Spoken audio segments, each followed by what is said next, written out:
കർത്താവിൻ്റെ പരിശുദ്ധ നാമത്തിന് നന്ദി നിറഞ്ഞ ഹൃദയത്തോടെ സ്തോത്രം ചെയ്യും. നമുക്കൊരുമിച്ച് ദൈവസന്നിധിയിൽ ഇന്ന് രാത്രി കൂടി വരുവാൻ ദൈവമായ കർത്താവ് ഇടയാക്കിയാൽ ദൈവത്തിന് സ്തോത്രം.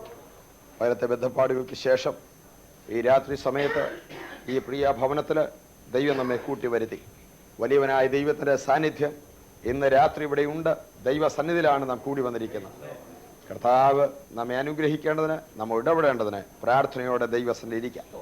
കഴിഞ്ഞ 2 ദിവസങ്ങളായി നാം ചിന്തിച്ചുകൊണ്ട് മരുഭൂമിയിലെ സഭ എന്ന വിഷയമാണ്. അപ്പോസ്തല പ്രവൃത്തികൾ 7-ാം അധ്യായം 38-ാം വാക്യത്തിൽ സ്തേഫാനോസിന്റെ പ്രസംഗത്തിൽ സ്തേഫാനോസ് പരാമർശിച്ചതായ ഒരു പദമാണ്, ഒരു ശൈലിയാണ് മരുഭൂമിയിലെ സഭ. ഇസ്രായേൽ മക്കൾ മിസ്രൈമിൽ നിന്ന് പുറപ്പെട്ട് ചെങ്കടൽ കടന്ന് മരുഭൂമിയിൽ 40 വർഷം അവരെ സഞ്ചരിച്ചു. വിവിധ സ്ഥലങ്ങളിൽ അവർ പാളയമടിച്ചു കിടന്നു. ആ ജനത്തെ സൂചിപ്പിച്ചുകൊണ്ട് സ്തേഫാനോസ് പറയുകയാണ് മരുഭൂമിയിലെ സഭ. ആ മരുഭൂമിയിലെ സഭ പുതിയ നിയമസഭയ്ക്ക് നിഴലാണ്.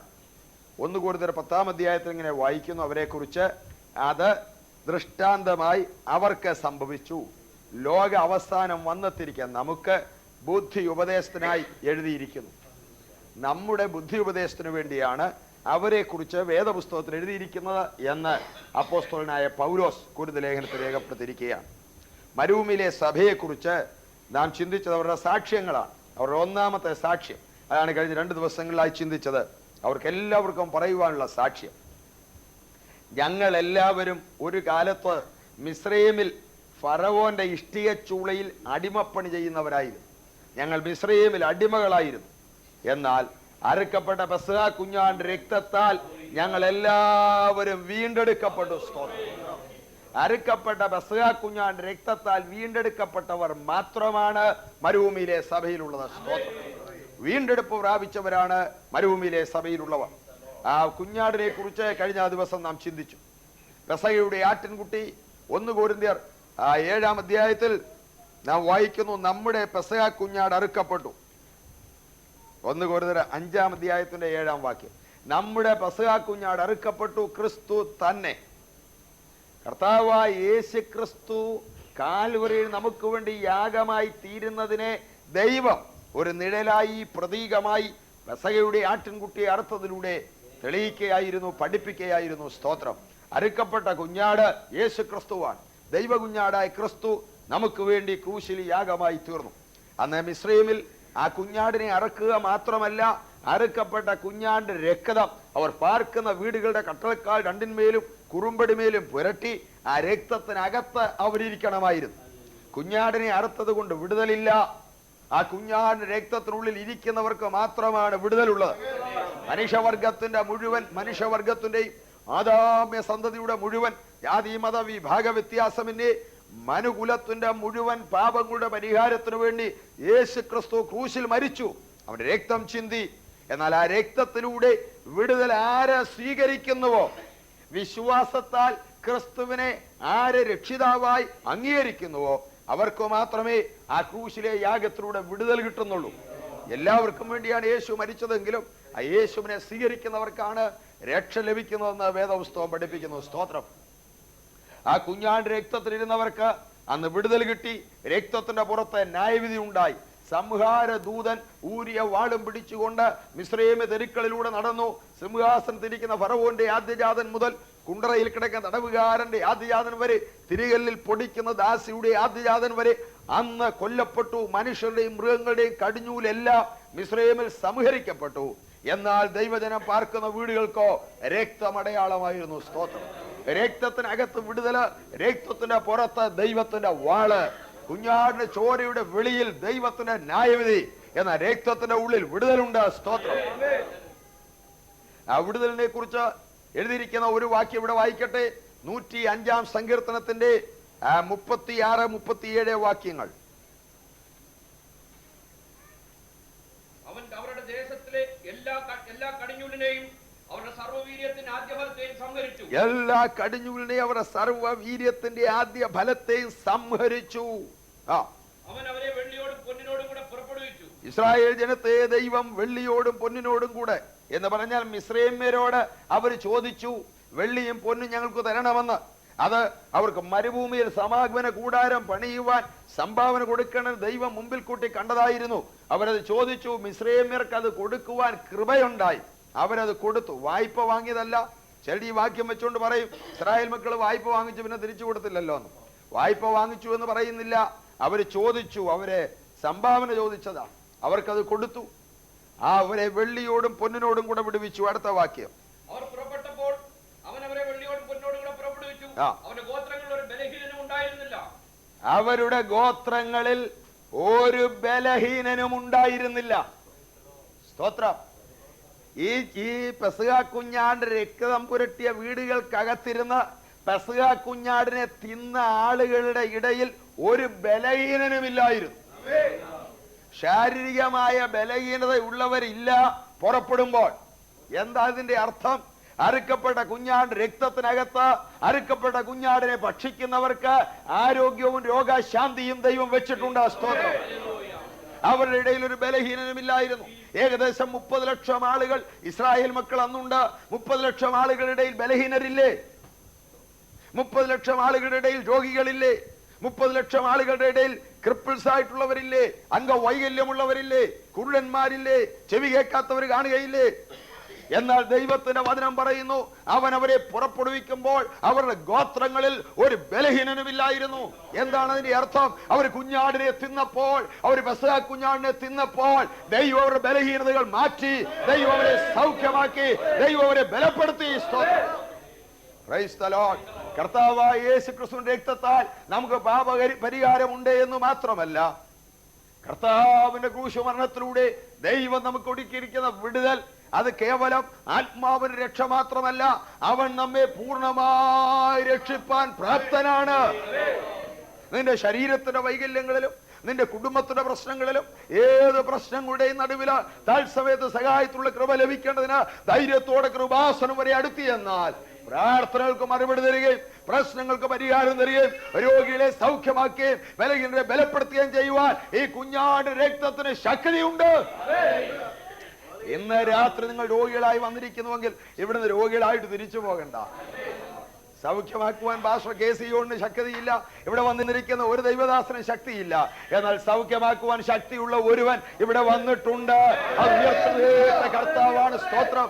അവൻ നിന്നെ തൊട്ട് കഴിഞ്ഞാൽ നിന്റെ ഏത് വിഷയത്തിനും പരിഹാരം തരുവാൻ അവൻ മതിയായവനാണ്. സ്തോത്രം. അന്നവര് പെസഹ കുഞ്ഞാടിനെ തിന്നുമ്പോൾ അതിന്റെ കൂടെ അവർ തിന്നത് പുളിപ്പില്ലാത്ത അപ്പവും കയ്പ് ചീരയുമാണ്. ആവർത്തന പുസ്തകത്തിൽ എഴുതിയിരിക്കുന്നു, പുളിപ്പില്ലാത്ത അപ്പം കഷ്ടതയുടെ ആഹാരമാണ്. അവർ കഷ്ടതയുടെ ആഹാരമായ പുളിപ്പില്ലാത്ത ദിവസം പെസഹായോടുകൂടെ 7 ദിവസം തിന്നണമെന്ന് ആവർത്തനം 16:3 കാണുന്നു. അവർ കഷ്ടതയുടെ ആഹാരമായ പുളിപ്പില്ലാത്ത അപ്പം 7 ദിവസവും തിന്നുന്നു. അതിലൂടെ കൂട്ടാനുള്ളത് കയ്പ് ചീരയാണ്. എന്നാൽ കൊരിന്ത്യലേഖനത്തിൽ നാം വായിക്കുന്നത്, നമ്മുടെ പെസഹ കുഞ്ഞാട് അറുക്കപ്പെട്ടു, ക്രിസ്തു തന്നെ. ആകയാൽ പുളിപ്പില്ലായ്മ കൊണ്ട് നാം ഉത്സവം ആചരിക്കാം. വാക്യം ഒന്ന് വായിച്ചേക്കാം. 1 കൊരിന്ത്യർ 5-ാം അധ്യായത്തിലെ 7-ാം വാക്യം.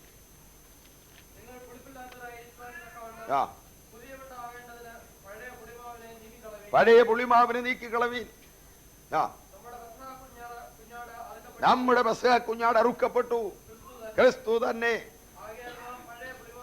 പഴയ പുളിമാവ് കൊണ്ടല്ല പെസഹ ആചരിക്കുന്നവൻ പഴയ പുളിമാവെല്ലാം നീക്കിക്കളയണം. പഴയ പുളിമാവ് വെച്ചുകൊണ്ട് പെസഹായി തിന്നാൽ അവനെ ഛേദിച്ചു കളയണം ദൈവം പറഞ്ഞിട്ടുണ്ട്. അടുത്തത് അല്ല,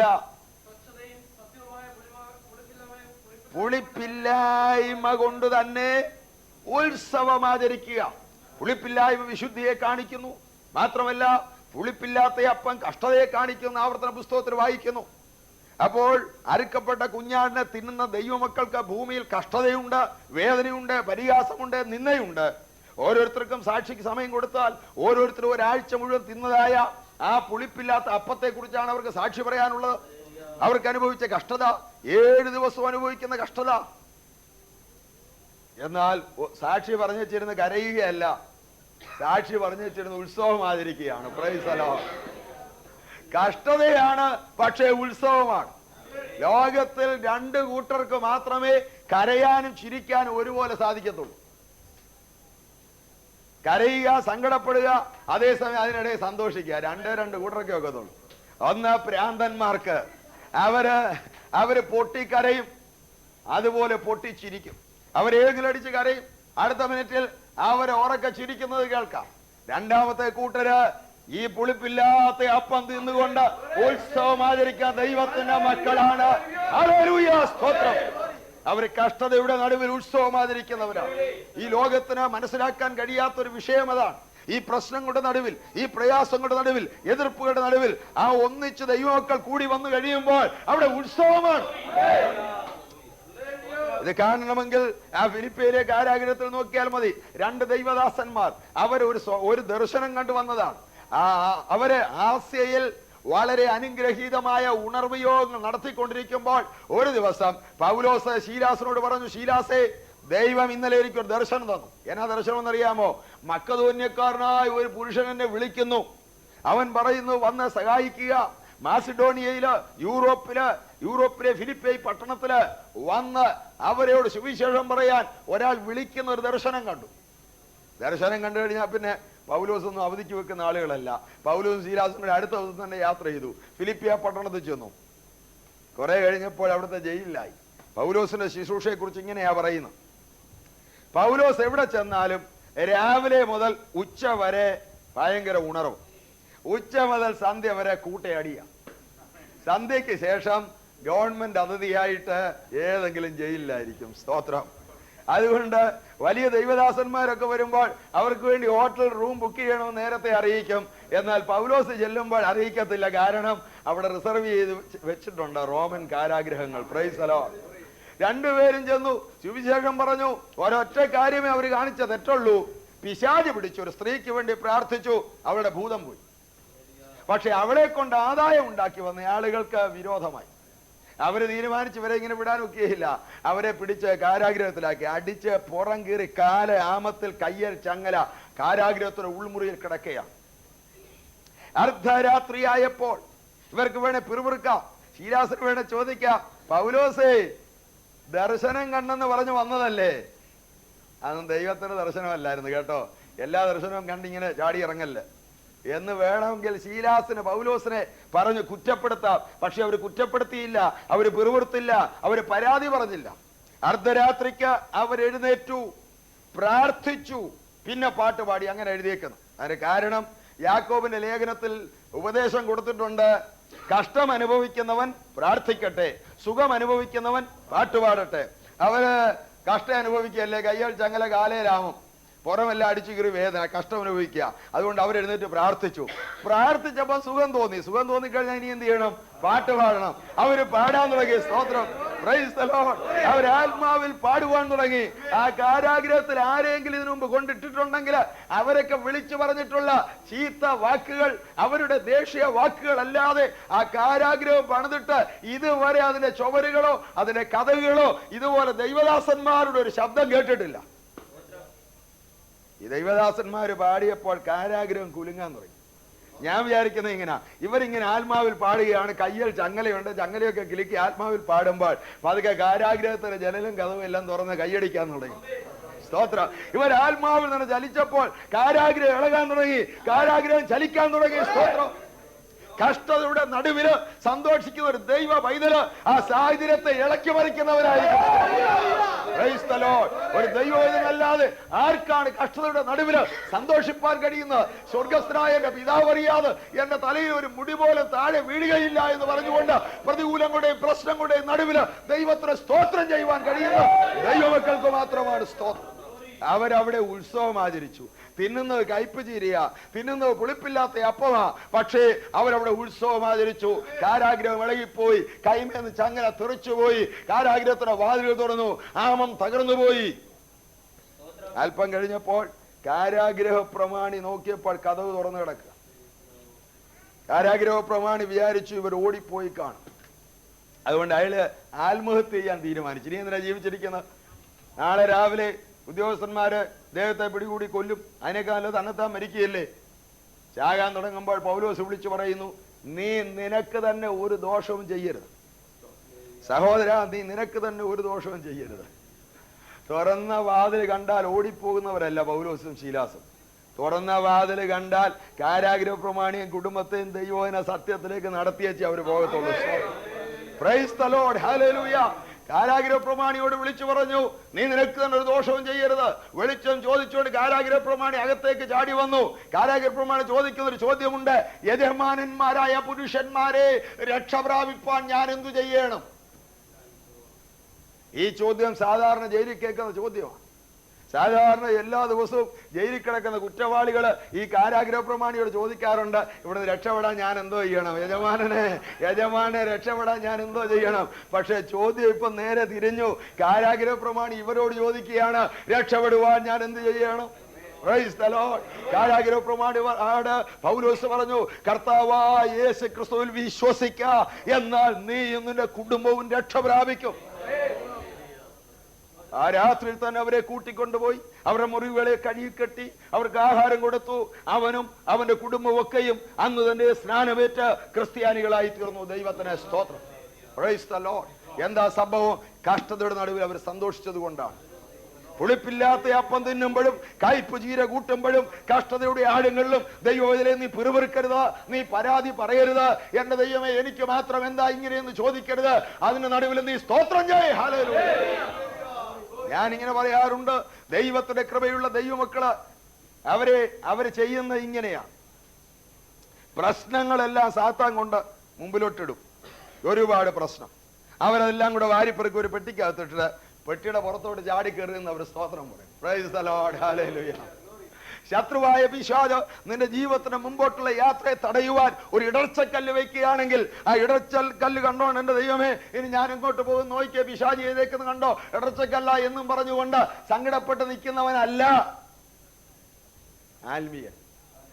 അവനിത് കാണുമ്പോൾ, കർത്താവേ, എനിക്ക് മേളോട്ട് ചവിട്ടി കയറാൻ ഒരു ചവിട്ടുകല്ല് കിട്ടിയല്ലോ എന്നും പറഞ്ഞ് അതേ ചവിട്ടി കയറി സ്തോത്രം പറയും. ഹല്ലേലൂയ. ദൈവമൈതലേ, നിന്റെ കഷ്ടതയുടെ നടുവില് നീ പാടി സന്തോഷിക്കുക, ദൈവത്തെ ആരാധിക്കുക, ദൈവത്തെ മഹത്വപ്പെടുത്തുക. സ്തോത്രം. ഈ മരുഭൂമിയിലെ സഭയിലുള്ള എല്ലാവരും പെസഹ കുഞ്ഞാടിന്റെ രക്തത്താൽ വീണ്ടെടുക്കപ്പെട്ടവരാണ്. അവർ രണ്ടാമത്തെ സാക്ഷ്യമാണ് ഇന്ന് രാത്രി പറയുവാൻ പോകുന്നത്. അവർ രണ്ടാമത്തെ സാക്ഷ്യം, ഞങ്ങൾ എല്ലാവരും ചെങ്കടൽ കടന്നവരാണ്. Praise the Lord.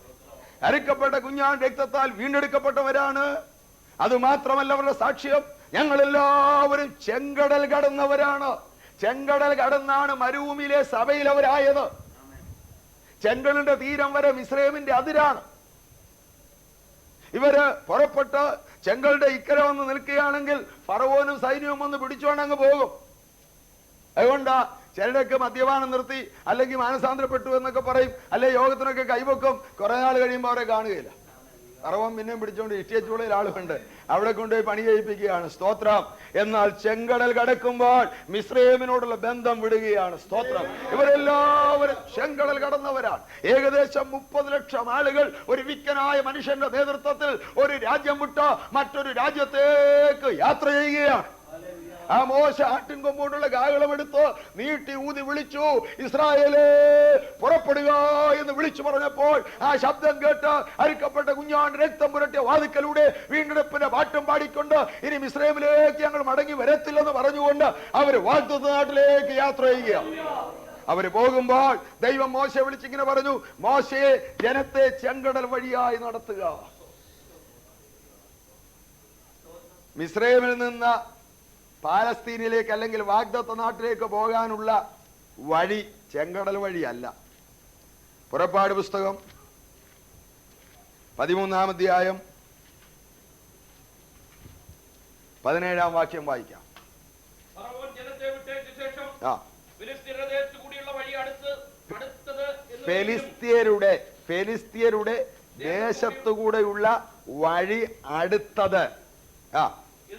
എന്നു വരികിലും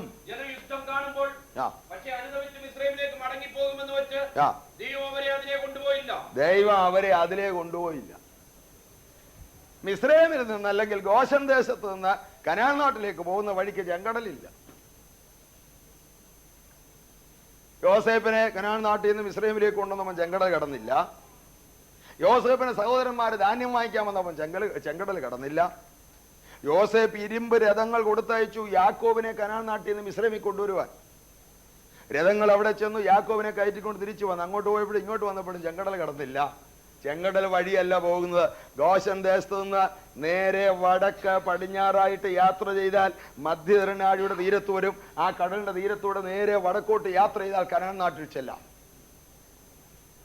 ശരിക്കും നടക്കുകയാണെങ്കിൽ 6-7 ദിവസത്തെ വഴിയേ ഉള്ളൂ,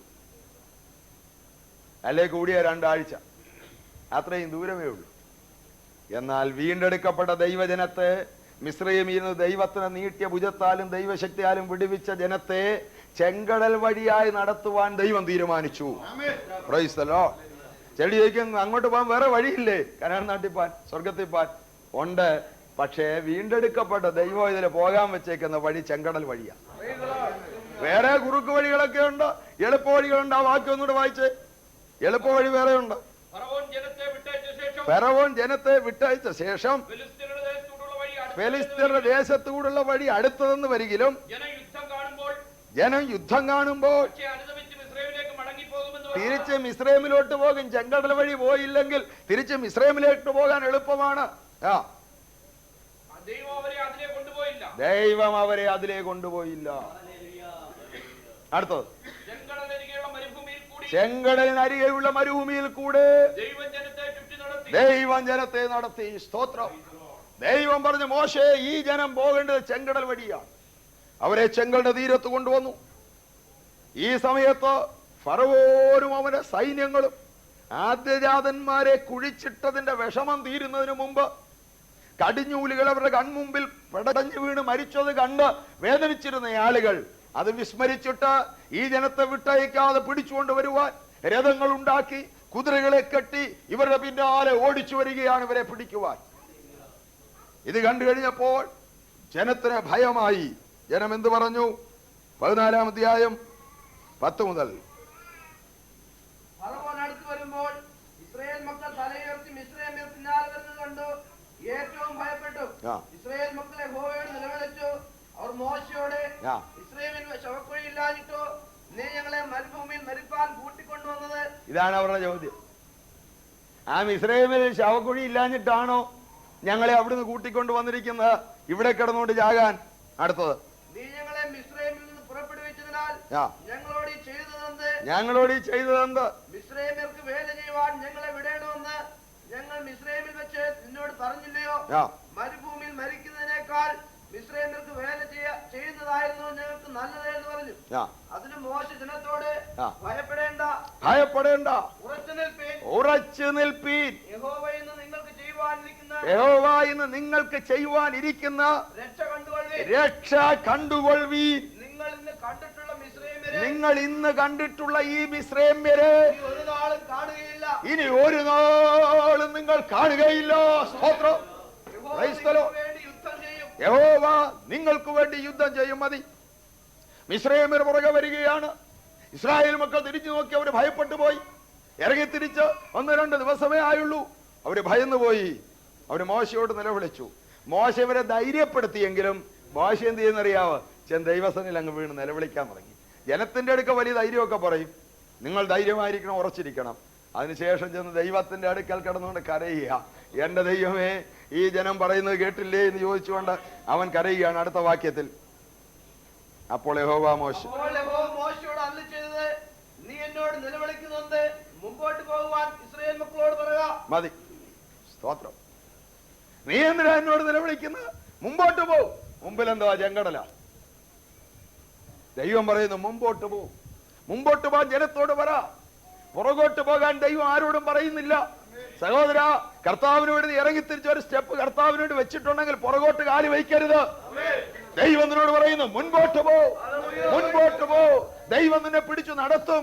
പ്രതികൂലം എത്രയായാലും പുറകെ നിന്നെ പിടിച്ചു വലിക്കാൻ വരുന്ന മിസ്രയീമ്യ സൈന്യം എത്ര ശക്തമാണെങ്കിലും നീ മുൻപോട്ട് പോ. ദൈവം നിന്നോട് കൂടെ ഇരിക്കും. സ്തോത്രം. മുൻപോട്ട് പോകുവാൻ ജനത്തോട് പറയുക എന്ന് ദൈവം മോശയോട് പറഞ്ഞു. മോശയുടെ കയ്യിലാകെ ഉള്ളതൊരു വടിയാ. അടുത്ത വാക്യം, വടിയെടുത്ത് നിന്റെ കൈ കടലിന്മേൽ നീട്ടി. വടിയും എടുത്തുകൊണ്ട് തന്റെ കൈ കടലിന്മേൽ നീട്ടി അതിനെ വിഭാഗിക്ക. ഇസ്രായേൽ മക്കൾ കടലിന് നടുവെ ഉണങ്ങിയ നിലത്ത് കൂടി കടന്നു പോകും. എന്നാൽ സ്തോത്രം, ദൈവം പറഞ്ഞു നീ ആ വടി എടുത്തോണ്ട് കടലിന്റെ തീരത്ത് നിൽക്കണം. വടി കൊണ്ട് കടലിനെ വിഭജിക്കണം. പുറകെ സൈന്യങ്ങൾ പിടിക്കാൻ വരിക, ശത്രു സൈന്യങ്ങൾ. ഓടിപ്പോകാൻ ഒരു മാർഗവുമില്ല. ആകപ്പാടെ കയ്യിലൊരു വടിയുണ്ട്. ആ വടിയും പിടിച്ചുകൊണ്ട് ചെങ്കലിന്റെ തീരത്ത് നിൽക്കുകയാണ്. ലോകം ചോദിക്കും എന്തൊരു ഭോഷത്വമായത്, മോശ എന്തിനാ ഈ വടിയും കൊണ്ട് നിൽക്കുന്നത്?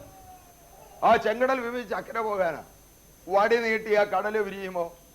ഇതിന് അക്കരെ പോണേ ഒന്നി വല്ല കപ്പലും വേണം, അല്ലേ വലിയ പാലം വേണം. ഈ വടിയും പിടിച്ചുകൊണ്ട് അക്കരയ്ക്ക് പോകാൻ നിൽക്കുകയാണോ? ഇത് പിടിച്ചുകൊണ്ട് നിന്നിട്ട് എന്തോ സാധിച്ചു മോശേ? ഇതെടുത്തോണ്ട് നിൽക്കാൻ തുടങ്ങിയിട്ട് കുറെ നേരം ആയല്ലോ, എന്തോ സാധിച്ചു നിന്റെ ജീവിതത്തില്? ഇത് നീട്ടിപ്പിടിച്ചോണ്ട് നിന്നാ ഈ കടൽ വല്ലതും മാറുമോ? ലോകമേ, നിനക്കറിയാൻ വയ്യാത്ത ഒരുവൻ ആ വിക്കനായ മനുഷ്യന്റെ അരികിൽ നിൽപ്പുണ്ട്. അവൻ ആകാശത്തെയും ഭൂമിയെ സൃഷ്ടിച്ചവനാണ്. അവൻ സമുദ്രത്തെ സൃഷ്ടിച്ചവനാണ്. ഹല്ലേലൂയ. ലോകം നോക്കുമ്പോൾ മോശ വടിയും നീട്ടിക്കൊണ്ട് നിൽക്കുകയാണ്, ഒരു കാട്ടുകമ്പം പിടിച്ചുകൊണ്ട് നിൽക്കുകയാണ്. എന്നാൽ മോശയുടെ സമീപത്ത് അദൃശ്യനായ ദൈവം നിൽപ്പുണ്ട്. അവൻ പറഞ്ഞിട്ടാണ് മോശ ഇത് ചെയ്യുന്നതെങ്കിൽ മോശ ലജ്ജിപ്പാൻ ദൈവം ഇടവരുത്തുകയില്ല. Praise God, hallelujah. മോശ വടി നീട്ടിക്കൊണ്ട് ആ വിക്കനായ മോശ വിക്കി പറഞ്ഞു, ചെങ്കടലെ വറ്റുക എന്ന് അവൻ വിക്കി പറഞ്ഞപ്പോൾ ആ വിക്കന്റെ വിക്കിയ ശബ്ദങ്ങളുടെ മുമ്പിൽ മഹാസമുദ്രം വഴി മാറിക്കൊടുത്തു. Praise the Lord, praise the Lord, hallelujah. ചെങ്കടൽ വഴി മാറിക്കൊടുത്തു. ഉണങ്ങിയ നിലമുണ്ടായി, ചെങ്കൽ പാതയുണ്ടായി. ഏറ്റവും വേഗത്തിൽ കൺസ്ട്രക്ഷൻ വർക്ക് നടന്ന ഒരു വലിയ രാജപാത ഇത്രയും നീളത്തിൽ തീർന്ന ലോക ചരിത്രത്തിൽ ഇതാ. ഇത്രയും സ്പീഡില്, ഇത്രയും നീളത്തില്, ഇത്രയും പ്രയാസമുള്ള സ്ഥലത്ത് ഇങ്ങനെ ഒരു വഴി ഒരുക്കാൻ ദൈവത്തിനല്ലാതെ ലോകത്തിൽ ഒരു കമ്പനിക്കും കഴിയില്ല. Price the Lord. ദൈവം കാറ്റടിപ്പിച്ചു, കടലിനെ വിഭജിച്ചു, ഉണങ്ങിയ നിലം ഉണ്ടാക്കി.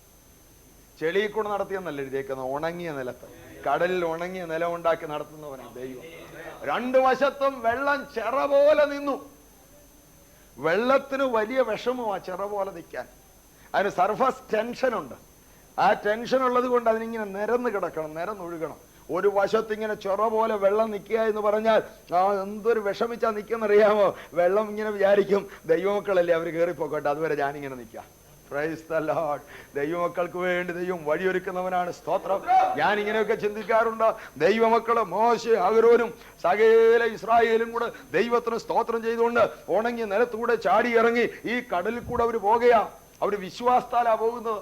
എബ്രായലേഖനം 11-ാം അധ്യായത്തിൽ എഴുതിയിട്ടുണ്ട്, വിശ്വാസത്താൽ അവർ കരയിൽ എന്ന പോലെ കടലിൽ കൂടെ നടന്നു. അവരുടെ വിശ്വാസത്തിന്റെ ശക്തി അവിടുന്ന് റേഡിയേറ്റ് ചെയ്ത് ഈ വെള്ളത്തെ തടഞ്ഞിങ്ങനെ നിർത്തിയിരിക്കുകയാണ്. വിശ്വാസത്താൽ അവർ പോകുകയാണ്. പോകുമ്പോൾ വലിയ വലിയ തിമിംഗലങ്ങളും സ്രാവുകളും മത്തിയ ഇതെല്ലാം വന്നിങ്ങനെ എത്തി നോക്കി നിൽക്കുകയാണ്. എഴുതാണ്ട് ആ പോകുന്ന മോശ കേട്ടോ, മുമ്പേ പോകുന്ന മോശ. ഇതാണ് അഹരോൻ. വീണ്ടെടുക്കപ്പെട്ട ദൈവജനത്തെ കാണുവാൻ ദൈവ സൃഷ്ടികളെല്ലാം കാത്തു നിൽക്കുകയാണ്. സ്തോത്രം. അവര് വീണ്ടെടുപ്പിന്റെ പാട്ടും പാടിക്കൊണ്ട് അക്കരെ എത്തുകയാണ്. സ്തോത്രം. അവരക്കരെ കയറി കഴിഞ്ഞപ്പോൾ മിസ്രൈമ്യർ പുറകെ ചാടി. എബ്രായലേഖനം 11-ാം അധ്യായത്തിലെ വാക്യം ഒന്ന് വായിച്ച് 26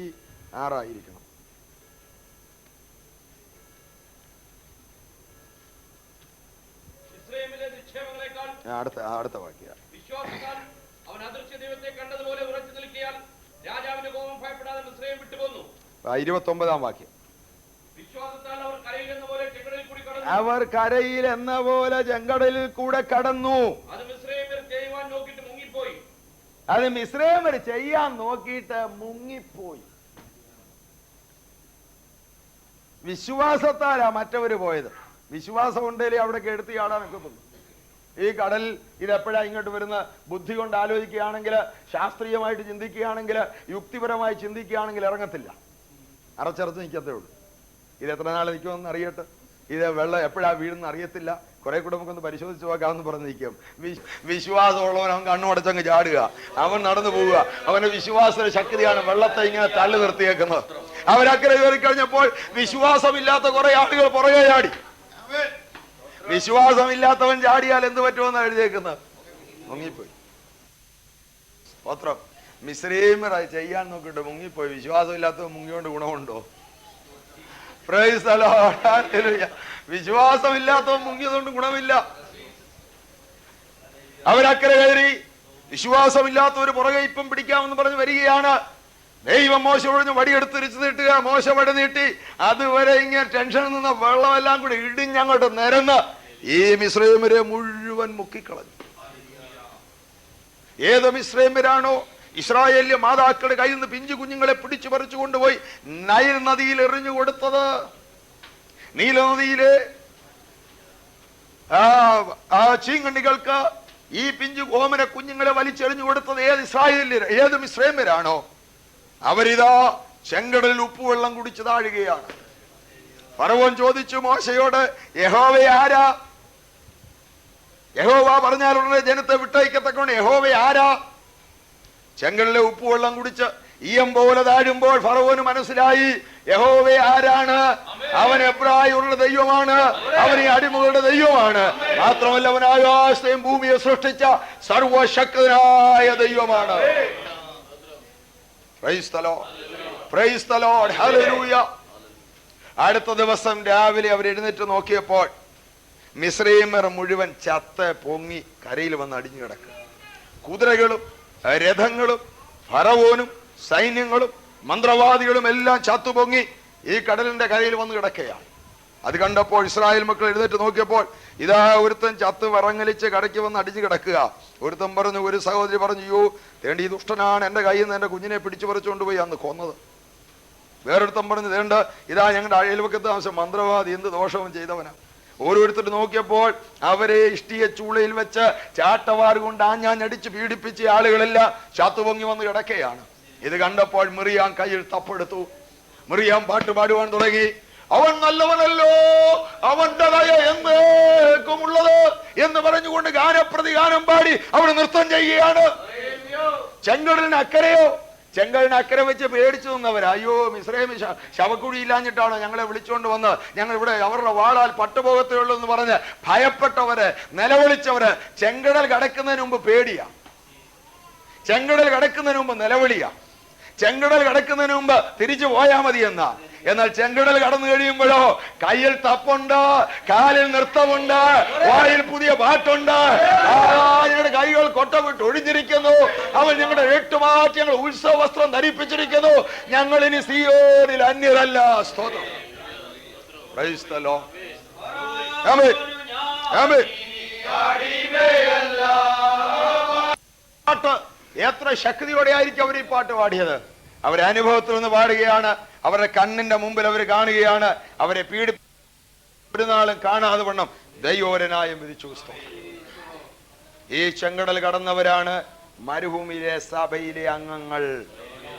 ചെങ്കടൽ കടന്നതിന്റെ ആത്മീയ വ്യാഖ്യാനം ധന്യനായ പൗലോസ്ലീഹ നൽകിയിട്ടുണ്ട്. ഇത് എന്റെ വ്യാഖ്യാനമല്ല, ഏതെങ്കിലും സഭയുടെ വ്യാഖ്യാനമല്ല. അപ്പോസ്തലനായ പൗലോസിന്റെ വ്യാഖ്യാനം 1 കൊരിന്ത്യർ 10-ാം അധ്യായം 1-ാം വാക്യം. എല്ലാവരും സമുദ്രത്തിലൂടെ കടന്നു. 1-ാം വാക്യം. സഹോദരന്മാരെ, നമ്മുടെ പിതാക്കന്മാരെല്ലാവരും മേഘത്തിൻ കീഴിലായിരുന്നു. എല്ലാവരും സമുദ്രത്തിലൂടെ കടന്നു. എല്ലാവരും മേഘത്തിലും സമുദ്രത്തിലും സ്നാനമേറ്റ് മോശയോട് ചേർന്നു. മതി. എല്ലാവരും മേഘത്തിലും സമുദ്രത്തിലും സ്നാനമേറ്റ് മോശയോട് ചേർന്നു. പഴയ നിയമത്തിന്റെ മധ്യസ്ഥനായ മോശയോട് ചേരുവാൻ പെസഹ കുഞ്ഞാൻ രക്തത്താൽ വീണ്ടെടുക്കപ്പെട്ട ഇസ്രായേൽ ജനം ചെങ്കടലിൽ കൂടെ കടന്നുപോയത് പുതിയ നിയമ സ്നാനത്തിന് നിഴലാണെന്ന് അപ്പോസ്തലനായ പൗലോസ് പഠിപ്പിക്കുകയാണ്. അവർ ചെങ്കടലിലൂടെ കടന്നു പോകുമ്പോൾ രണ്ടു വശത്ത് വെള്ളം, മുകളിൽ മേഘം. അങ്ങനെ അവർ സ്നാനപ്പെട്ടതിന് നിഴലായിട്ട് പഴയ നിയമത്തിൽ ദൈവത്തിന്റെ ആത്മാവി ചിത്രം വരച്ചിട്ടിരിക്കുകയാണ്. പുതിയ നിയമത്തിൽ പൗലോസ് വ്യാഖ്യാനിച്ചിരിക്കുകയാണ്. പൗലോസ് പറയുന്നത്, ഞങ്ങൾ നിങ്ങളോട് അറിയിച്ചതിന് വിപരീതമായി ഞങ്ങളാകട്ടെ, സ്വർഗത്തിന് ദൂതനാകട്ടെ, പിന്നെ വന്ന് മാറ്റി പറഞ്ഞാൽ അവൻ ശപിക്കപ്പെട്ടവനാണ്. പൗലോസ് എന്താണ് പഠിപ്പിച്ചിരിക്കുന്നത്?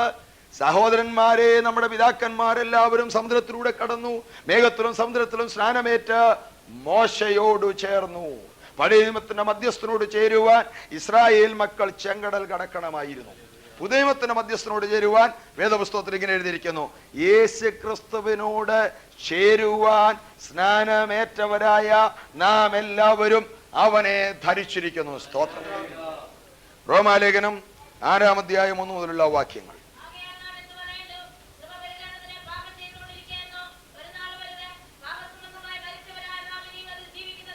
പാപ സംബന്ധമായി മരിച്ചിരിക്കുന്നു നാം. നേരത്തെ നമ്മൾ പാപത്തിൽ മരിച്ചു കിടക്കുകയായിരുന്നു, ഇപ്പോൾ പാപ സംബന്ധമായി മരിച്ചു. എഫേസ്യ ലേഖനം 2-ാം അധ്യായത്തിന്റെ 1-2 വാക്യം വായിക്കുമ്പോൾ അവിടെ പാപത്തിൽ മരിച്ചു കിടന്ന കാര്യം കാണാം. അതിക്രമങ്ങളാലും പാപങ്ങളാലും മരിച്ചവരായിരുന്ന നിങ്ങളെ കർത്താവായ യേശു ക്രിസ്തുവിലൂടെ രക്ഷ അനുഭവിക്കുന്നതിന് മുമ്പുള്ള സകല മനുഷ്യരും അതിക്രമങ്ങളിലും പാപങ്ങളിലും മരിച്ചു കിടക്കുക. അത് പാപത്തിൽ മരിച്ചു കിടക്കുക. എന്നാൽ കർത്താവായ യേശു രക്ഷിതാവായി സ്വീകരിക്കുമ്പോൾ പാപത്തിന് മരിക്കുക, പാപ സംബന്ധമായി മരിച്ചു. അതുവരെ ജീവിച്ചിരുന്ന പാപ പ്രകൃതിക്ക് ഞാൻ മരിച്ചു. ഒരു മരണമാണ് മാനസാന്തരം. രക്ഷിക്കപ്പെടുക, മാനസാന്തരപ്പെടുക എന്നൊക്കെ പറഞ്ഞാൽ ഒരു മരണം നടക്കുകയാണ്, ഒരു പുതിയ സൃഷ്ടിയാകുകയാണ്. അതുവരെ ജീവിച്ച പഴയ മനുഷ്യൻ മരിച്ചു. പാപ സംബന്ധമായി മരിച്ചവരായ നാം ഇനി അതിൽ ജീവിക്കുന്നത് എങ്ങനെ? ശരിക്കും മരിക്കണം. പഴയ മനുഷ്യൻ ശരിക്കും മരിക്കണം. എങ്ങനെയാ ശരിക്കും മരിക്കുന്നത്? ഞാൻ ചോദിക്കട്ടെ, ഒരുത്തൻ മരിച്ചിവിടെ കിടക്കുക, ഭയങ്കര കുടിയനായിരുന്നു വിചാരിച്ചു, ഭയങ്കര കള്ളുകുടിയനായിരുന്നു. ഒരു ദിവസം മരിച്ചു, ശവമെല്ലാം കട്ടിലേക്ക് കിടത്തിയേക്കുക. ഈ കട്ടിലിന്റെ അടിയിൽ ഒരു കുപ്പി ചാരായം ഇരിപ്പുണ്ട്. എല്ലാവരും അങ്ങ് മുറിയിലോട്ട് പോയപ്പോൾ ഈ ശവം പതുക്കെ കൈയിട്ട് ഈ ചാരായം എടുക്കുകയാണെങ്കിൽ അതിന്റെ അർത്ഥം എന്നാ? ചത്തിട്ടില്ല, ശരിക്കും ചത്തിട്ടില്ല, ചാകാൻ കിടക്കുകയായിരിക്കും. സ്വോത്രം. തലമുറയുടെ കീഴിൽ നിന്ന് വീടി വലിച്ചെടുക്കുകയാണെന്ന് വിചാരിച്ചു. അല്ലെങ്കിൽ ആരെങ്കിലും അവിടെ നിന്നുകൊണ്ട് കുറ്റം പറയുമ്പോൾ ഈ ശവോടെ കിടന്നുകൊണ്ട് കണ്ണുപിടിക്കുകയാണെന്ന് വിചാരിച്ചു. ചത്തിട്ടില്ല. ശരിക്കും നമ്മൾ ചാകണം. സ്തോത്രം. ഇത് ഒറ്റ ദിവസം കൊണ്ട് ഈ പറയുന്ന പോലെ എളുപ്പമല്ല. എന്നാൽ ദൈവത്തിന്റെ വചനത്തിന്റെ പ്രോഗ്രാം അങ്ങനെയാണ്. പഴയ മനുഷ്യൻ മരിക്കുക, പഴയ മനുഷ്യനെ നന്നാക്കിയെടുക്കുക അല്ല. പഴയ മനുഷ്യനെ നന്നാക്കിയെടുക്കുക എന്നൊരു വ്യവസ്ഥിതിയില്ല. പഴയ മനുഷ്യനെ മരിക്കുക. ക്രൂശിക്കപ്പെട്ടിരിക്കുന്നു എന്നാണ് വേറൊരു ഭാഗത്ത് എഴുതിക്കുന്നത്. ക്രൂശിക്കണമെന്നല്ല, ക്രൂശിപ്പീനെന്നല്ല, ക്രൂശിക്കപ്പെട്ടിരിക്കുന്നു. ഭൂതകാലമാണ്. തന്നെ നമുക്ക് ക്രൂശിക്കാനൊക്കെയല്ല. 3 ആണി ഒരു ക്രൂശും കൂടെ തരാം, നിങ്ങൾക്ക് നിങ്ങളെ തന്നെ ക്രൂശിക്കാൻ ഒക്കുമോ? ഇല്ല. 2 ആണി അടിച്ചു കഴിയുമ്പോൾ അവസാനത്തെ കയ്യിൽ അടിക്കാനായിട്ട് ആളില്ല. 1 ആണി ഒരു കയ്യും അധികം വരും. നമുക്ക് സ്വയം ക്രൂശിക്കാനായിട്ട് ശ്രമിക്കുന്ന ആളുകൾ പരാജയപ്പെടത്തേ ഉള്ളൂ. കർത്താവ് ക്രൂശിക്കപ്പെട്ടപ്പോൾ ഞാനും അവനോടുകൂടെ ക്രൂശിക്കപ്പെട്ടു എന്ന് വിശ്വസിക്കുക, വിശ്വസിച്ച് ജീവിതത്തിൽ അത് പകർത്തുകയാണ്. സ്തോത്രം. വിശദമായൊരു വിഷയമാണ്. അത് രക്ഷിക്കപ്പെട്ടതിന് ശേഷവും ചില ആളുകളിലെ പാപ സ്വഭാവം പിന്നെയും തുടരുന്നത് കാണാൻ കഴിയുന്നു. ചിലർ അതിനെ നീതീകരിച്ചുകൊണ്ട് നിൽക്കും. നീതീകരിക്കുവാൻ പാടില്ല. പാപ സംബന്ധമായിട്ട് മരിച്ചു എന്നാണ് വേദപുസ്തകത്തിന്റെ പ്രമാണം. 3 തരത്തിലുള്ള മനുഷ്യരെയാണ് വേദപുസ്തകം കാണിക്കുന്നത്. ഒന്ന്, പ്രാകൃത മനുഷ്യൻ, നാച്ചുറൽ മാൻ. രക്ഷിക്കപ്പെടാത്ത സാധാരണ ആളുകളെല്ലാം നാച്ചുറൽ മാനാണ്, സ്വാഭാവിക മനുഷ്യൻ, പ്രാകൃത മനുഷ്യൻ. രണ്ടാമത്തെ ആള് സ്പിരിച്വൽ മാൻ, ആത്മീയനായ മനുഷ്യൻ. ആത്മീയനായ മനുഷ്യൻ, കർത്താവിനെ അനുഗമിക്കുന്നവൻ, കർത്താവിനെ പോലെ ആയിത്തീരുവാൻ ജീവിതം ഏൽപ്പിച്ചു കൊടുത്ത് കർത്താവായ യേശുവിന്റെ ദിവ്യ സ്വഭാവം ജീവിതത്തിൽ പകർത്തുന്നവൻ. അവനാണ് സ്പിരിച്വൽ മാൻ. അവൻ ആത്മീയത്തിൽ വളരുന്നവനാണ്. മൂന്നാമതൊരു കൂട്ടരുണ്ട്, കാർണൽ മാൻ. അവനെ ജഡീകൻ എന്ന് മലയാളത്തിൽ തർജ്ജമ ചെയ്തിരിക്കുക. ജഡീകൻ. ജഡീകൻ എന്ന് പറഞ്ഞ ആരാ? രക്ഷിക്കപ്പെട്ടവനാ. ജഡീകൻ എന്ന് പറഞ്ഞ ആരാ? സാക്ഷി പറയുന്നവനാ. ജഡീകൻ എന്ന് പറഞ്ഞാൽ ആരാ? കൂട്ടായ്മ വരുന്നവനാ. എന്നാ എന്നാ കുഴപ്പം? ആത്മീയത്തിൽ വളർച്ചയില്ല. വളർച്ചയില്ലാത്തത് കൊണ്ട് ഇപ്പോഴും കോപമുണ്ട്, ഇപ്പോഴും ഈർഷ്യയുണ്ട്, ഇപ്പോഴും ഗ്രൂപ്പിസമുണ്ട്, ഇപ്പോഴും പ്രശ്നങ്ങൾ ഉണ്ടാക്കുന്നുണ്ട്, ഇപ്പോഴും പരാതിയുണ്ട്, ഇപ്പോഴും പിറുപിറുപ്പുണ്ട്. എന്താ കാര്യം? വളർച്ചയില്ല. ആത്മീയ ശിശുക്കളെയല്ല പറയുന്നത്, രക്ഷിക്കപ്പെട്ടു വന്ന ശിശുക്കളായിരിക്കുമല്ലോ, എന്നിട്ട് വളരുക. എന്നാൽ കാലം കഴിഞ്ഞിട്ടും വളരാത്തവർ. ഒരു കൊച്ചു കുഞ്ഞ് കർത്താവ് നമുക്ക് തന്നു. ആ കുഞ്ഞ് മലന്ന് കിടക്കുന്നു, കയ്യും കാലും ഇട്ടൊക്കെ അടിക്കുന്നു, പിന്നെ കമന്ന് വീണു, പിന്നെ മുട്ട നീന്താൻ തുടങ്ങി. നമുക്ക് എന്ത് സന്തോഷമാണ്. ഏണ്ട കുഞ്ഞ് മുട്ട നീന്തുന്നു. പക്ഷെ 20 വയസ്സായി, ഇപ്പോഴും മുട്ടയെ നീന്തത്തേ ഉള്ളൂ. 20 വയസ്സായി, ഇപ്പോഴും പറഞ്ഞാലൊന്നും തിരിയത്തില്ല. അത് സന്തോഷമല്ല, അത് ദുഃഖമാണ്. ഇതുപോലാണ് രക്ഷിക്കപ്പെട്ട് 20 കൊല്ലമായി, ഇപ്പോഴും വളർച്ചയില്ല. കാർണൽ മാൻ. ദൈവം നമ്മളെ കുറിച്ച് ആഗ്രഹിക്കുന്ന നാം വളരണം. യേശു ക്രിസ്തു ദിവ്യ സ്വഭാവം നമ്മിൽ പകർത്തണം. അതിനൊന്നാമത് നടക്കേണ്ടത് പാപ സംബന്ധമായി മരിക്കണം. dead to sin. പാപത്തിന് മരിച്ചു. അങ്ങനെ മരിച്ചവരായ നാം ഇനി അതിൽ ജീവിക്കുന്നത് എങ്ങനെ? അടുത്തത് അല്ല, യേശുക്രിസ്തുവിനോട് ചേരുവാൻ സ്നാനമേറ്റവരായ നാം എല്ലാവരും അവന്റെ മരണത്തിൽ പങ്കാളികളാകുവാൻ. അപ്പോൾ എന്തിനാണ് സ്നാനം? യേശുക്രിസ്തുവിനോട് ചേരാനാ. പെന്തിക്കോസ്തിൽ ചേരാൻ ആരും സ്നാനപ്പെടരുത്. പാസ്റ്ററോട് ചേരാൻ സ്നാനപ്പെടരുത്. ഒരു കൂട്ടായ്മയെ ചേരാൻ സ്നാനപ്പെടരുത്. സ്നാനപ്പെട്ടവരെല്ലാം കൂടെ ഒന്നിച്ച് കൂട്ടായ്മ ആചരിക്കണം. എന്നാൽ അതിനല്ല സ്നാനം. സ്നാനം എന്തിനാണ്? യേശു ക്രിസ്തുവിനോട് ചേരുവാൻ. കാൽവറിയിൽ എനിക്ക് വേണ്ടി യാഗമായി തീർന്ന ദൈവപുത്രനായ യേശു 33 തിരുവയസ്സിൽ അവന്റെ അവസാനത്തുള്ള രക്തം എനിക്ക് വേണ്ടി ചിന്തി അവന്റെ തലയിൽ മുൾക്കിരീടം അടിച്ചു കയറ്റി അവന്റെ മുഖത്തെ രോമങ്ങൾ പിഴുതെടുത്തു. അവന്റെ പുറം അടിച്ചു കീറി. അവൻ എന്നെ സ്നേഹിച്ചുകൊണ്ട് ക്രൂശിൽ ഇതെല്ലാം സഹിച്ചു. അവനോട് ചേരുവാൻ ഞാൻ സ്നാനമേൽക്കുന്നു. യേശു ക്രിസ്തുവിനോട് ചേരുവാൻ സ്നാനമേറ്റവരായ നാം എല്ലാവരും അവന്റെ മരണത്തിൽ പങ്കാളികളാകുവാൻ സ്നാനമേറ്റു. ഇതൊരു മരണമാണ്. അതിൽ പങ്കാളിത്തം നമുക്ക് കിട്ടിയാണ്. അടുത്ത വാക്യം, തീർന്ന സ്നാനത്താൽ നടക്കുന്ന ഒരു കാര്യം കുഴിച്ചിടപ്പെടല. വേദപുസ്തകം അങ്ങനെ പഠിപ്പിക്കുന്നു. പൗലോസ് ശ്ലീഹ അങ്ങനെ എഴുതിയിരിക്കുന്നു, സ്നാനത്താൽ നിങ്ങൾ അവനോടുകൂടെ കുഴിച്ചിടപ്പെട്ടു.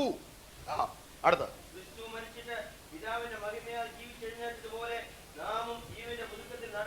നാമും ജീവന്റെ പുതുക്കത്തിൽ നടക്കേണ്ടത് തന്നെ. പൗലോസ് ശ്ലീഹ ഈ കാര്യം തന്നെ കൊലോസ്യ ലേഖനത്തിൽ കുറച്ചുകൂടെ വ്യക്തമായിട്ട് എഴുതിയിട്ടുണ്ട്. അതിനുശേഷം വീണ്ടും റോമാലേഖനത്തിലെ വാക്യം വായിക്കണം. കൊലോസ്യർ 2-ാം അധ്യായം 12-ാം വാക്യം. സ്നാനത്തിൽ നിങ്ങൾ അവനോടുകൂടി അടക്കപ്പെടുകയും അടക്കപ്പെട്ടു.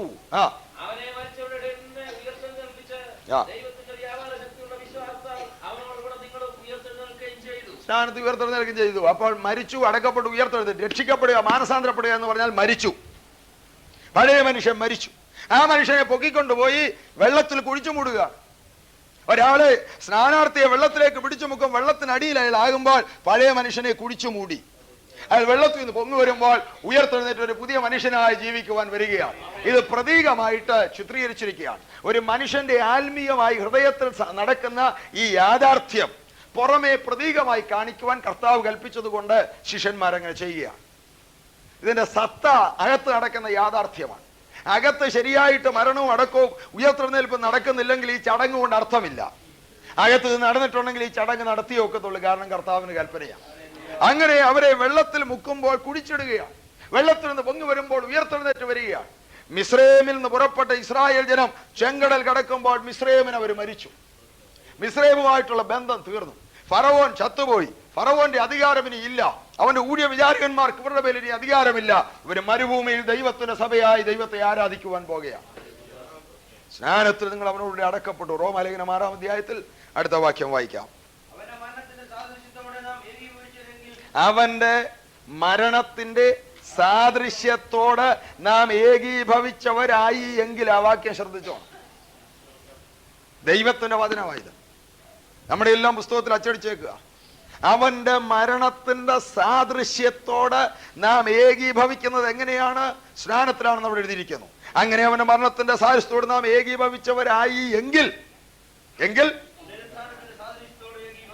പുനരുദ്ധാനത്തിന്റെ സാദൃശ്യത്തോട് ഏകീഭവിക്കും.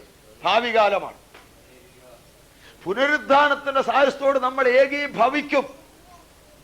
ഇൻ ദ ഫ്യൂച്ചർ, ഭാവിയിൽ കർത്താവായ യേശു മടങ്ങി വരുമ്പോൾ അവന്റെ പുനരുദ്ധാനത്തിന്റെ സാദൃശ്യത്തോട് നാം ഏകീഭവിക്കും.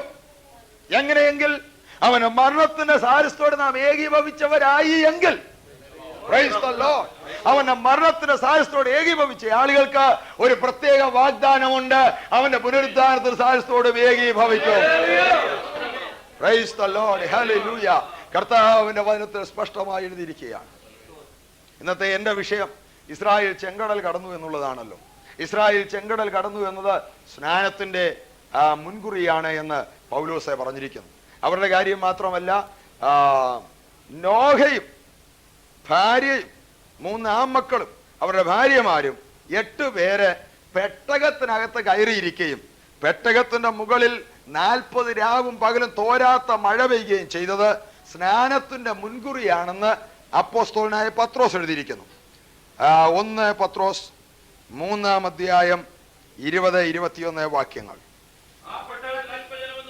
ആ പെട്ടകത്തിൽ അല്പജനം എന്ന് വെച്ചാൽ 8 പേർ വെള്ളത്തിൽ കൂടി രക്ഷ പ്രാപിച്ചു. വെള്ളമല്ല രക്ഷിക്കുന്നത്, എന്നാൽ രക്ഷിക്കപ്പെടുന്നതും വെള്ളത്തിൽ കൂടാ വരുന്നത്. വെള്ളത്തിൽ കൂടെ രക്ഷ പ്രാപിച്ചു. അത് സ്നാനത്തിന് ഒരു മുൻകുറിയായിരുന്നുവെന്ന് അപ്പോസ്തലനായ പത്രോസ്, ധന്യനായ പത്രോസ് ശ്ലീഹ എഴുതിയിരിക്കുകയാണ്. ശരീരത്തിന്റെ അഴുക്ക് കളയാനുള്ളതല്ല ഈ സ്നാനം. പിന്നെയോ ദൈവത്തോട് നല്ല മനസ്സാക്ഷിക്ക് വേണ്ടിയുള്ള അപേക്ഷയായിട്ടത്രേ. സ്നാനം നമ്മെ രക്ഷിക്കുന്നില്ല. രക്ഷിക്കുന്നത് എന്തുവാ? യേശു ക്രിസ്തുവിന്റെ പുനരുത്ഥാനമാണ്. രണ്ടും തമ്മിൽ തിരിച്ച് നാം പഠിക്കണം. രക്ഷിക്കപ്പെടാനല്ല സ്നാനം, രക്ഷിക്കപ്പെട്ടവർക്കാണ് സ്നാനം. Price the Lord. കർത്താവായ യേശുവിനെ വിശ്വസിക്കാൻ രക്ഷ പ്രാപിച്ചത് കൊണ്ട് അവൻ എൻ്റെ നാഥനാണ്, അവൻ എൻ്റെ മണവാളനാണ്, അവൻ എൻ്റെ പ്രിയനാണ്, അവനെ ഞാൻ അനുഗമിക്കുകയാണ്. സ്നാനം കൊണ്ട് രക്ഷയില്ല. സ്നാനം എന്ന കർമ്മത്താൽ, അത് കുഞ്ഞുങ്ങളെ ആയാലും അത് മുതിർന്നവരെ ആയാലും അത് പ്രാർത്ഥിക്കുന്നവരെ ആയാലും കൂട്ടായ്മക്കാരെ ആയാലും, സ്നാനം എന്ന കർമ്മം കൊണ്ടല്ല രക്ഷ. രക്ഷയ്ക്ക് ഒറ്റ കർമ്മമേ ഉള്ളൂ, കർത്താവ് ക്രൂശിൽ ചൊരിഞ്ഞ രക്തം. ആ രക്തത്തിന്റെ ശക്തിയാൽ അതിൽ വിശ്വസിക്കുമ്പോൾ ഒരാൾ രക്ഷിക്കപ്പെടുന്നു. ആ രക്ഷിക്കപ്പെട്ട ഒരാൾ കർത്താവിനെ അനുസരിക്കുകയാണ് സ്നാനത്തിൽ. കാരണം കർത്താവിനെ വിശ്വസിക്കുന്നു എന്ന് പറയുമ്പോൾ അവന്റെ വാക്കുകളെ വിശ്വസിക്കണം. കർത്താവിനെ വിശ്വസിക്കുന്നു പറയുമ്പോൾ അവൻ കാണിച്ച മാതൃകയെ പിൻപറ്റണം. അതുകൊണ്ടാണ് ഇവിടെ എഴുതിയിരിക്കുന്നത്, യേശുക്രിസ്തുവിന്റെ പുനരുദ്ധാനമാണ് നമ്മെ രക്ഷിക്കുന്നത്, സ്നാനമല്ല. എന്നാൽ രക്ഷിക്കപ്പെട്ട ആളുകൾ അനുഷ്ഠിക്കുവാൻ കർത്താവ് നൽകിയിരിക്കുന്ന ഒരു മാതൃകയാണിത്. 1 പത്രോസ് 2-ാം അധ്യായം 21-ാം വാക്യം.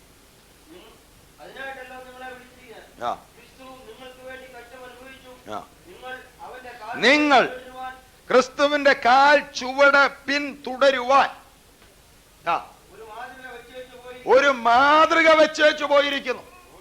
യേശു ക്രിസ്തു അവന്റെ കാൽച്ചുവട് നമ്മൾ പിന്തുടരേണ്ടതിന് ഒരു മാതൃക വെച്ചേച്ചു പോയി. അവൻ നടന്നുപോയ വഴിയിൽ അവന്റെ കാൽപ്പാട് നോക്കി നമ്മുടെ കൊച്ചുകാല് വലിച്ചു നീട്ടി അവന്റെ കാൽപ്പാടുകൾ വെച്ച് അവനെ പിന്തുടരണം. കുഞ്ഞാട് പോകുന്നിടത്തൊക്കെയും അവന്റെ കാന്ത അവനെ അനുഗമിക്കുന്നു എന്ന് എഴുതിയിരിക്കുന്നു. Price the Lord. കുഞ്ഞാട് പോകുന്നിടത്തൊക്കെ അവന്റെ കാന്ത അവനെ അനുഗമിക്കുന്നു. നിങ്ങൾ എന്റെ പ്രിയനെ കണ്ടുവോ? ശൂരേങ്കാരി ചോദിക്കുന്നു. നിങ്ങൾ എന്റെ പ്രിയനെ കണ്ടുവോ? ഇല്ലെങ്കിൽ ആടുകളുടെ കാൽപ്പാടുകൾ നോക്കി അവനെ കണ്ടെത്തുക. എന്റെ പ്രിയൻ ആടുകളെ മേയ്ക്കുകയാണ്. ഇടയനും ആടുകളുമായിട്ടുള്ള ബന്ധം അതാണ്. മണവാളനും മണവാട്ടിയുമായിട്ടുള്ള ബന്ധം അതാണ്. പ്രിയനും പ്രിയയുമായിട്ടുള്ള ബന്ധം അതാണ്. കല്യാണത്തിന് സാധാരണ മിക്ക സഭകളിലെയും ചടങ്ങുകളിൽ ഇങ്ങനെ പറയാറുണ്ട്, സുഖമായാലും ദുഃഖമായാലും സമ്പത്തായാലും ദാരിദ്ര്യമായാലും രോഗമായാലും ആരോഗ്യമായാലും മരണം നമ്മെ തമ്മിൽ വേർപിരിക്കുന്നത് വരെ ജീവിതം ഒന്നിച്ച് പങ്കിട്ടുകൊള്ളാമെന്ന് പ്രതിജ്ഞ എടുക്കുക. ഇതുപോലാണ് മണവാളുടെയും മണവാട്ടിയുടെയും ബന്ധം, കാന്തന്റെയും കാന്തയുടെയും ബന്ധം. കാന്ത, നീ എവിടെയെല്ലാം പോകുന്നോ അവിടെയെല്ലാം നിന്റെ പുറകെ വരാൻ ഞാൻ തയ്യാറാണ്. സ്തോത്രം. Price the Lord. കുഞ്ഞാട് പോയ ഇടത്തൊക്കെ അവന്റെ കാന്ത അവനെ അനുഗമിക്കുക. നാം അവന്റെ കാഴ്ചയുടെ പിന്തുടരുവാൻ അവൻ നമുക്ക് ഒരു മാതൃക വെച്ചു പോയിരിക്കുന്നു. സ്തോത്രം. കർത്താവിന്റെ വചനത്തിൽ എഴുതിയിരിക്കുകയാണ്, ഒരു മാതൃക വെച്ചിരിക്കുകയാണ്. മത്തായിയുടെ സുവിശേഷം 3-ാം അധ്യായം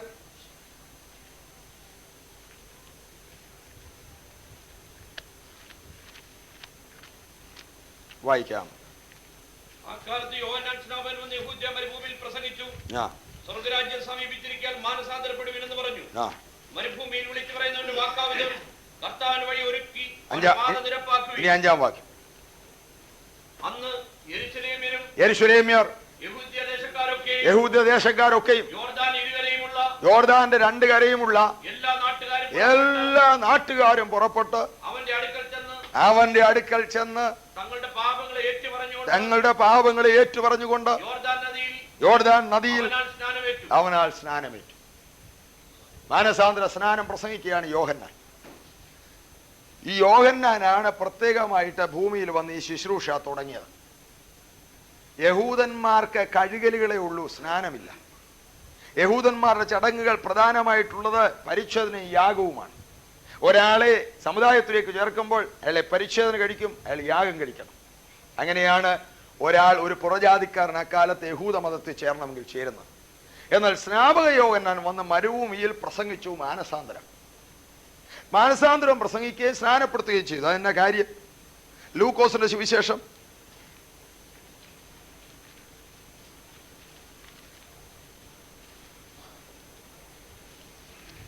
7-ാം അധ്യായം 30-ാം വാക്യം, 29-30 വാക്യം. എന്നാൽ ജനമൊക്കെയും ചുങ്കക്കാരും കേട്ടിട്ട് യോഹന്നാന്റെ സ്നാനമേറ്റതിനാൽ ദൈവത്തെ നീതീകരിച്ചു. അടുത്തത്, എങ്കിലും പരീശന്മാരും ന്യായശാസ്ത്രിമാരും യോഹന്നാനാൽ സ്നാനമേൽക്കാതെ ദൈവത്തിന്റെ ആലോചന തങ്ങൾക്ക് വൃഥാവാക്കി. സ്നാനമേൽക്കാതെ ദൈവത്തിന്റെ ആലോചന തങ്ങൾക്ക് വൃഥാവാക്കി. അപ്പോൾ സ്നാനം ആരുടെ ആലോചനയാ? ദൈവത്തിന്റെ ആലോചനയാ. ഒരു സഭക്കാരുടെ ആലോചനയല്ല, ഒരു പാസ്റ്ററുടെ ആലോചനയല്ല, ഒരു നേതാവിന്റെ ആലോചനയല്ല, ഒരു ബിഷപ്പിന്റെ ആലോചനയല്ല, ഒരു അച്ഛന്റെ ആലോചനയല്ല, ഒരു ഉപദേശിയുടെ ആലോചനയല്ല, ഒരു കൂട്ടായ്മക്കാരുടെ ആലോചനയല്ല, ബെന്തിക്കോസുകാരുടെ ആലോചനയല്ല, ബ്രദറുകാരുടെ ആലോചനയല്ല. വേദപുസ്തകം പറയുന്നു, സ്നാനമേൽക്കാഞ്ഞവർ ദൈവത്തിന്റെ ആലോചന തങ്ങൾക്ക് വൃഥാവാക്കി. സ്നാനം ദൈവത്തിന്റെ ആലോചനയാണ്. ഈ ദൈവത്തിന്റെ ആലോചന ഭൂമിയിൽ ചെയ്യേണ്ടെന്ന് ഒരു മനുഷ്യനെ ദൈവം അയച്ചു. യോഹന്നാൻ 1:6. ഈ മനുഷ്യനെ കുറിച്ച് മാത്രമേ ഇങ്ങനൊരു വാക്യം വേദപുസ്തകത്തിൽ കാണുന്നുള്ളൂ. ദൈവം അയച്ചിട്ടൊരു മനുഷ്യൻ വന്നു, അവന് യോഹന്നാൻ എന്ന് പറഞ്ഞു. ദൈവം അയച്ചിട്ട് ഭൂമിയിൽ വന്ന ഒരാളേ ഉള്ളൂ, അത് യോഹന്നാൻ. ദൈവം അയച്ചിട്ടൊരു മനുഷ്യൻ വന്നു, അവന് യോഹന്നാൻ എന്ന് പറഞ്ഞു. എന്തിനാ ദൈവം അയച്ചത്? 33-ാം വാക്യം. എന്തിനാ ദൈവം അയച്ചത് യോഹന്നാനെ? എങ്കിലും വെള്ളത്തിൽ സ്നാനം കഴിപ്പിപ്പാൻ എന്നെ അയച്ചവൻ എന്നോട്. യോഹന്നാൻ പറയുക, യോഹന്നാന്റെ സാക്ഷിയോ, വെള്ളത്തിൽ സ്നാനം കഴിപ്പാൻ എന്നെ അയച്ചവൻ എന്നോട് പറഞ്ഞു, ആരുടെ മേൽ ആത്മാവ് പ്രാവെന്ന പോലെ ഇറങ്ങി വരുന്നു, അവൻ ദൈവപുത്രനാണെന്ന്. അപ്പോൾ ദൈവം അയച്ചിട്ട് ഒരു മനുഷ്യൻ വന്നു. എന്തിനയച്ചു? യോഹന്നാൻ തന്നെ പറയുന്നു, വെള്ളത്തിൽ സ്നാനം കഴിപ്പിപ്പാൻ എന്നെ അയച്ചു. ദൈവത്തിന്റെ ആലോചനയാണ് സ്നാനം. സ്വർഗത്തിലെ ദൈവത്തിന്റെ തിരുഹൃദയത്തിൽ ഉണ്ടായ ആശയമാണ് സ്നാനം. ഒരു മനുഷ്യനെയും കണ്ടുപിടുത്തമല്ല, ആരും ഉണ്ടാക്കിയതല്ല.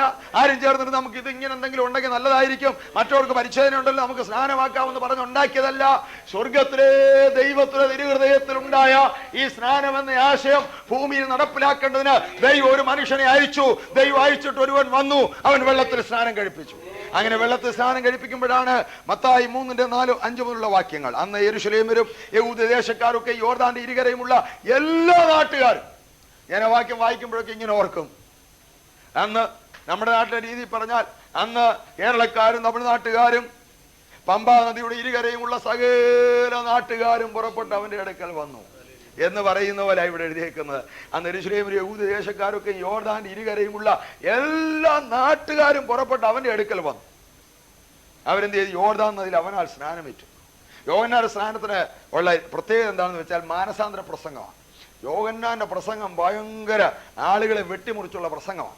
ഇന്നൊക്കെ ആളുകൾ യോഗത്തിന് വരികയാണെങ്കിൽ കൺവെൻഷനൊക്കെ സാധാരണ ഞങ്ങൾ പ്രസംഗിക്കുമ്പോൾ ബഹുമാനപ്പെട്ട എല്ലാവർക്കും വലിയവർക്കെല്ലാം നന്ദി പറഞ്ഞ് സ്നേഹവും എല്ലാം പറഞ്ഞ് ആളുകളെയൊക്കെ സോപ്പിട്ടാണ് പ്രസംഗിക്കുന്നത്.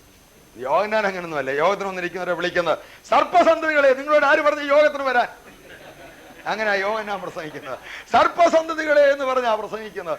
ആ വിശ്വത്തിന്റെ ചുവട്ടി കോടായി വെച്ചേക്കുക, നല്ല ഫലം കായ്ക്കാത്തതെല്ലാം വെട്ടി തീരിടും. ഇതായിരുന്നു യോഹന്നാന്റെ പ്രസംഗം. ഈ പ്രസംഗം കഴിഞ്ഞേച്ച് ഇന്നൊക്കെ പ്രസംഗം കഴിയുന്നുള്ള ചോദിക്കും, രക്ഷിക്കപ്പെടാൻ ആരെങ്കിലും ഉണ്ടോ? മാനസാന്തരപ്പെടാൻ ആരെങ്കിലും ഉണ്ടോ? കൈവെക്കാം. ചിലരിങ്ങനെ പതുക്കെ തലയൊറിയുന്ന പോലെ കൈവെക്കും. കൈവൊക്കെയൊന്നും വരണം, ആരെങ്കിലും നോക്കിയാൽ തലയൊറിയാനല്ല സാരി പിടിച്ചിടാനോ പൊക്കിയതാണെന്ന് തോന്നുന്നു. അന്ന് യോഹന്നാൻ കൈവക്കിക്കുകയല്ല പരിപാടി. പ്രസംഗിച്ചാൽ യോഹന്നാൻ വെള്ളത്തിലോട്ട് ഇറങ്ങും. ഇറങ്ങിയെന്ന് വെച്ചാൽ പറയാം, മാനസാന്തരപ്പെടാനുള്ളതെല്ലാം ഇറങ്ങി വരാൻ പറയും. മാനസാന്തരപ്പെടാനുള്ളതെല്ലാം ഇറങ്ങി വാ. ആളുകൾ നെഞ്ചത്തടിച്ച് പാപങ്ങളെ ഏറ്റു പറഞ്ഞുകൊണ്ട് പശ്ചാത്തപിച്ച് പാപം ഏറ്റു പറഞ്ഞ് മാനസാന്തരപ്പെട്ടോ ഓരോരുത്തരായിട്ട് ഇറങ്ങി വരും. ഇറങ്ങി വരുന്നവരെ എല്ലാം വെള്ളത്തിലോട്ട് മുക്കിയേച്ച് കയറ്റും. അങ്ങനെയാണ് യോഹന്നാൻ ശുശ്രൂഷ നടത്തിയത്. അങ്ങനെ എല്ലാവരും പാപങ്ങളെ ഏറ്റു പറഞ്ഞ് ആ വലിയ വലിയ ജനക്കൂട്ടം വന്ന് സ്നാനപ്പെടുമ്പോൾ ആ കൂട്ടത്തിൽ ഒരുത്തം വന്ന് നിൽക്കുക സ്നാനപ്പെടാൻ. പാപമൊന്നും ഏറ്റു പറയുന്നില്ല, കാരണം ഏറ്റു പറയാൻ ഒരു പാപവും ഇല്ല. Price the Lord.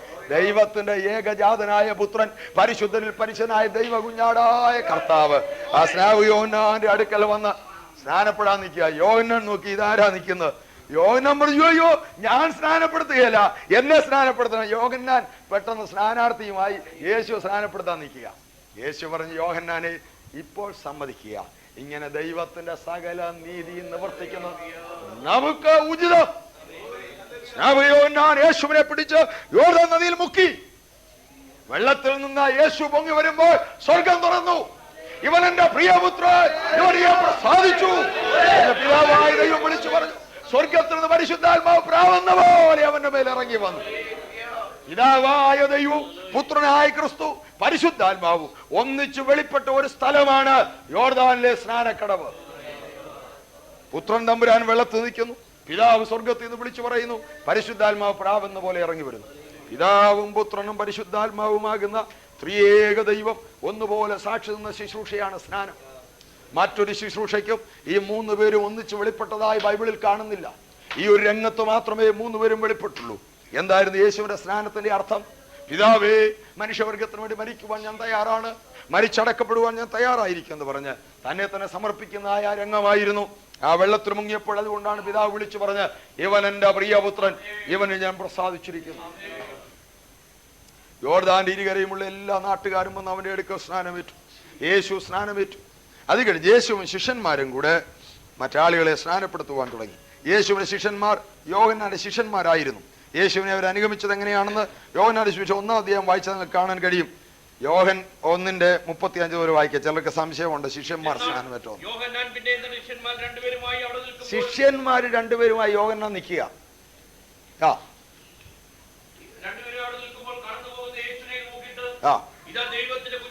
ഇതാ ദൈവത്തിന്റെ കുഞ്ഞാടെന്ന സ്നാപക യോഹന്നാൻ ചൂണ്ടിക്കാണിച്ച് യേശുവിനെ.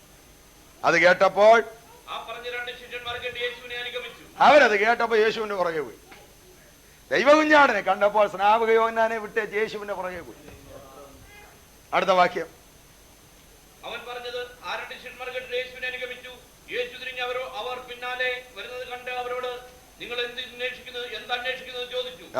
അവർ റബ്ബി എന്ന് വെച്ചാൽ ഗുരു, നീ എവിടെ പാർക്കുന്നു എന്ന് ചോദിച്ചു. അവൻ അവരോട് വന്ന് കാണുമീൻ എന്ന് പറഞ്ഞു. യേശു തർക്കിക്കത്തേ ഇല്ല. യേശു ഇങ്ങനെയൊക്കെയാ സംസാരിക്കുന്നത്. വന്ന് കാണുമീൻ. പലർക്കും ദൂരെ നിന്നുകൊണ്ടാണ് അഭിപ്രായം. കർത്താവ് പറയുന്നത് വന്ന് കാണും. അടുത്ത്. അങ്ങനെ അവൻ വസിക്കുന്ന ഇടം അവർ കണ്ടു. അന്ന് അവനോടുകൂടെ പാർത്തു. അപ്പോൾ ഏകദേശം 10-ാം മണി നേരമായിരുന്നു. യോഹന്നാൻ പറഞ്ഞത് കേട്ട് അവനെ അനുഗമിച്ചപ്പോൾ രണ്ടുപേരിൽ ഒരുത്തൻ അന്ത്രയോസ്, മറ്റേയാള് ഈ സുവിശേഷം യോഹന്നാൻ തന്നെ. കാരണം ഈ വേദപുസ്തകത്തിൽ ഏറ്റവും ഒടുവിൽ എഴുതിയ 2 പുസ്തകമാണ് യോഹന്നാന്റെ സുവിശേഷവും വെളിപ്പാട് പുസ്തകവും. ഈ സംഭവം നടന്ന് വളരെ വർഷങ്ങൾ കഴിഞ്ഞ് എഴുതിയതാണ്. ഈ സംഭവം കഴിഞ്ഞ് കുറഞ്ഞത് ഒരു 55-നും 60-നും ഇടയിൽ വർഷങ്ങൾ കഴിഞ്ഞാണ് യോഹന്നാന്റെ സുവിശേഷം എഴുതിയപ്പോഴും ഇദ്ദേഹം ഓർത്തിരുന്നു അപ്പോൾ ഏകദേശം 10-ാം മണി നേരമായിരുന്നു. എപ്പോഴാ യേശുവിന്റെ പുറകെ പോകാൻ ആദ്യം കാല് വെച്ചത്? അന്നൊരു ദിവസം 10 മണിക്കായിരുന്നു. ഇപ്പോഴും ഓർമ്മയുണ്ട്, യോഹന്നാനായിരുന്നു അന്ന്. അപ്പോൾ യോഹന്നാനും അന്ത്രയോസും സ്നാപക യോഹന്നാന്റെ ശിഷ്യന്മാരായിരുന്നു. സ്നാപക യോഹന്നാന്റെ കൂടെ അവർ നിൽക്കുമ്പോഴാണ് യേശു ചൂണ്ടിക്കാണിച്ചത്. ആ സമയത്താണ് യേശുവിന്റെ പുറകെ പോകുന്നത്. അപ്പോഴവർ അപ്പോസ്തലന്മാരായിട്ടില്ല. അത് കഴിഞ്ഞ് അവർ വീണ്ടും പടകും വലയുമായിട്ട് പോയി. യേശു പിന്നെയും ചെന്നവരെ വിളിക്കുന്നതാണ് മറ്റു സുവിശേഷങ്ങൾ കാണുന്നത്. യോഹന്നാന്റെ സുവിശേഷം 4-ാം അധ്യായം 1-ാം വാക്യം.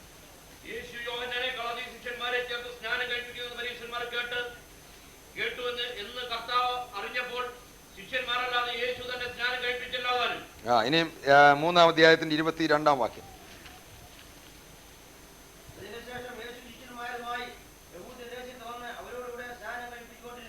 അവരോടുകൂടെ സ്നാനം കഴിപ്പിച്ചു കൊണ്ടിരുന്നു. അടുത്ത്.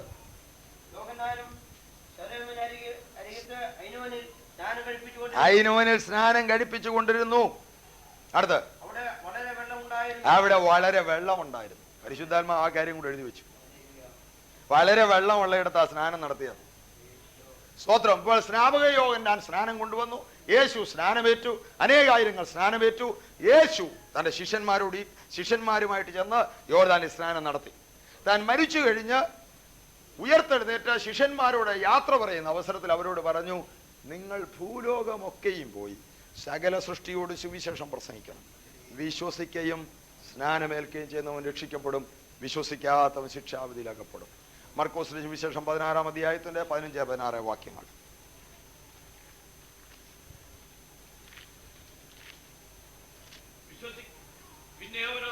നിങ്ങൾ ഭൂലോകത്തിലൊക്കെയും പോയി സകല സൃഷ്ടിയോട് സുവിശേഷം പ്രസംഗിപ്പീൻ. വിശ്വസിക്കുകയും സ്നാനമേൽക്കുകയും ചെയ്യുന്നവൻ രക്ഷിക്കപ്പെടും, വിശ്വസിക്കാത്തവൻ ശിക്ഷാവിധിയിലാകപ്പെടും. ഇതാണ് കർത്താവ് പറഞ്ഞത്. കർത്താവ് ഈ പറഞ്ഞ കാര്യം അപ്പോസ്തലനായ പത്രോസും മറ്റ് അപ്പോസ്തലന്മാരും നിർവഹിച്ചു. പെന്തിക്കോസ്ത്